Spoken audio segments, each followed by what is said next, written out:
এর মাঝে একজন জমা দিয়েছে। আমরা যদি গত 2 দিনের সাথে আজকেরটা যোগ করি, এই পর্যন্ত টোটাল 26 জন মনোনয়ন ফর্ম নিয়েছে। এর মাঝে হচ্ছে 6 জন বিপি পদে, সম্পাদক পদে নিয়েছে 10 জন, মোট সদস্য পদে নিয়েছে 10 জন। এই হচ্ছে আমাদের মনোনয়ন পত্র নেওয়ার খতিয়ান। জমা হলো কজন? 5 জন। মানে জমা হয়েছে 5 জন। আচরণবিধি নিয়ে কোনো শঙ্কা আছে কি স্যার? না, আচরণবিধি এখন পর্যন্ত আমাদের প্রিয় ছাত্রছাত্রীরা কোনোভাবে ভঙ্গ করেনি। ওরা 5 জনের বেশি এখনো আসেনি। কেউ কোনো ধরনের মিছিল শোভাযাত্রা কিছুই করেনি। হ্যাঁ, তারা তাদের মুখে উৎসবের যেই আমেজ সেটা আমরা লক্ষ্য করছি।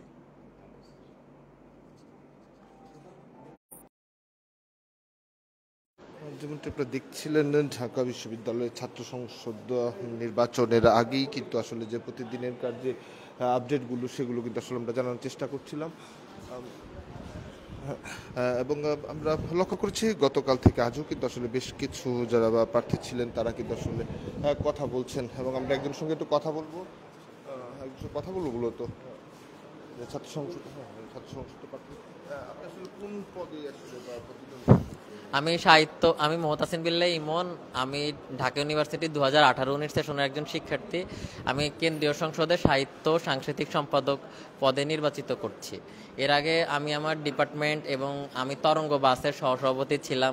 আমি ঢাকা ইউনিভার্সিটি কুইজ সোসাইটির সাধারণ সম্পাদক হিসেবে দায়িত্ব পালন করেছি এবং সাংগঠনিক কাজের অভিজ্ঞতা থাকায় মনে হয়েছে ডাকসুর এই কাজের জন্য আমি যোগ্য। এবং আমি কোনো ধরনের রাজনৈতিক সংগঠনের সাথে জড়িত নই। আমি একজন স্বতন্ত্র হিসেবে আপাতত আমার নমিনেশন সংগ্রহ করেছি।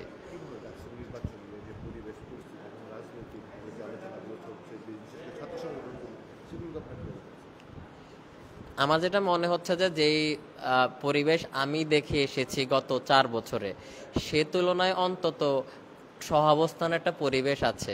এবং এবার এমন একটা পরিবেশ আছে যে আগে এমন ছিল যে দলীয় সংগঠনের বাইরে কেউ হয়তো সাহস করে দাঁড়াতোই না, যে ভাবতো যে না আমি কি জিতে আসতে পারবো কিনা।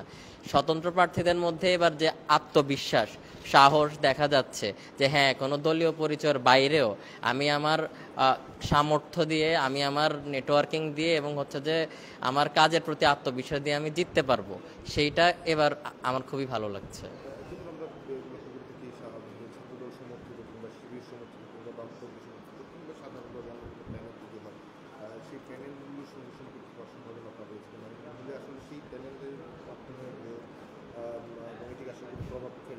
আমার যেটা ব্যক্তিগতভাবে মনে হয় যে যারা হচ্ছে যে দলীয় প্যানেল থেকে আসে, তারা ক্যাম্পাস কেন্দ্রিক চিন্তা ভাবনার থেকে তাদের দলীয় আইডিওলজি বাস্তবায়নে তাদের হচ্ছে বেশি মনোযোগ থাকে। যেমন আমি যদি বলতে পারি যে ফেব্রুয়ারিতে হয়তোবা জাতীয় নির্বাচন, এখান থেকে ডাকসুতে যারা দলীয় প্যানেলে নির্বাচিত হবেন, তারা ডাকসুতে নির্বাচিত হওয়ার পরেই তারা তাদের নির্বাচিত পদের সাহায্যে কিভাবে তাদের দলকে সাহায্য করা যায় সে বিষয়ে তারা বেশি মনোযোগ হবে। কিন্তু একজন স্বতন্ত্র প্রার্থী যার কোনো দলীয় কোনো এজেন্ডা নেই, সে নির্বাচিত হওয়ার পরেই সবার আগে চিন্তা করবে, সবার আগে বসবে তার ইশতেহার নিয়ে, যে আমি তো কিছু প্রতিশ্রুতি দিয়ে এসেছি, আমার ক্যাম্পাসের কাছে আমার কিছু দায়বদ্ধতা আছে। আমার ক্যাম্পাসের একটা ক্ষেত্রে, ধরেন আমি সাহিত্য এবং সাংস্কৃতিক ক্ষেত্রে, এই ক্ষেত্রে আমি যে প্রতিশ্রুতি ইশতেহারগুলো দিব সেটা আমার শিক্ষার্থীদের কাছে মেটানোর জন্য আমি সর্বোচ্চ চেষ্টা করব। তার জন্য আমি কোনো দলীয় রাজনীতির দিকে আমার ফোকাসটা থাকবে না। এই জন্য আমার মনে হয় স্বতন্ত্র প্রার্থীদের এক্ষেত্রে সুবিধা রয়েছে। ছাত্রদলের পক্ষ থেকে আমরা লক্ষ্য করছি তারা বারবারই বলা সাধারণ শিক্ষার্থীদের শিবিরের এক ধরনের অবস্থান ক্যাম্পাসে রয়েছে।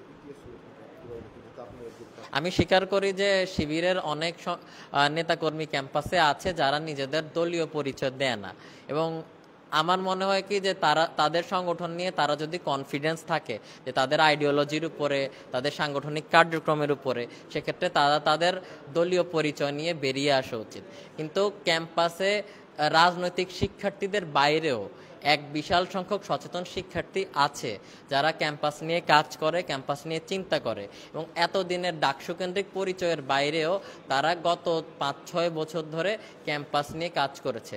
যেমন আমার বলতে হয় যে বাঁধনের কথা, বাঁধনে যারা কাজ করছে তারা নিরলসভাবে ক্যাম্পাসের শিক্ষার্থীদের রক্তদানের জন্য কাজ করছে, যারা হচ্ছে ডিবেটে কাজ করছে, যারা কুইজে কাজ করছে, তারা ক্যাম্পাসের শিক্ষার্থীরা যাতে ব্যক্তিগতভাবে একটা গ্রুমিংয়ের জায়গা পায়, শিক্ষার্থীরা যাতে তাদের আচার আচরণগতভাবে, তাদের জ্ঞানগতভাবে তারা সান্নিধ্য লাভ করে, সেটা কাজ করছে।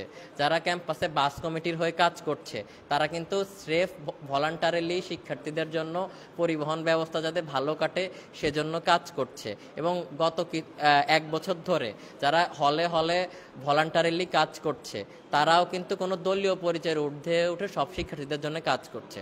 এজন্য দলীয় শিক্ষার্থী যারা রাজনৈতিকভাবে ক্যাম্পাসের উন্নতি চান তাদের বাইরে এই শিক্ষার্থীদের অবদানকেও আমাদের স্বীকৃতিটা দিতে হবে।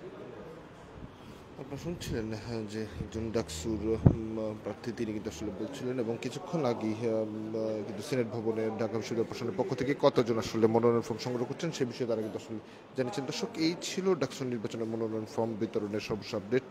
পরবর্তী আপডেট পেতে দেশ সমান্তরের সঙ্গেই থাকুন।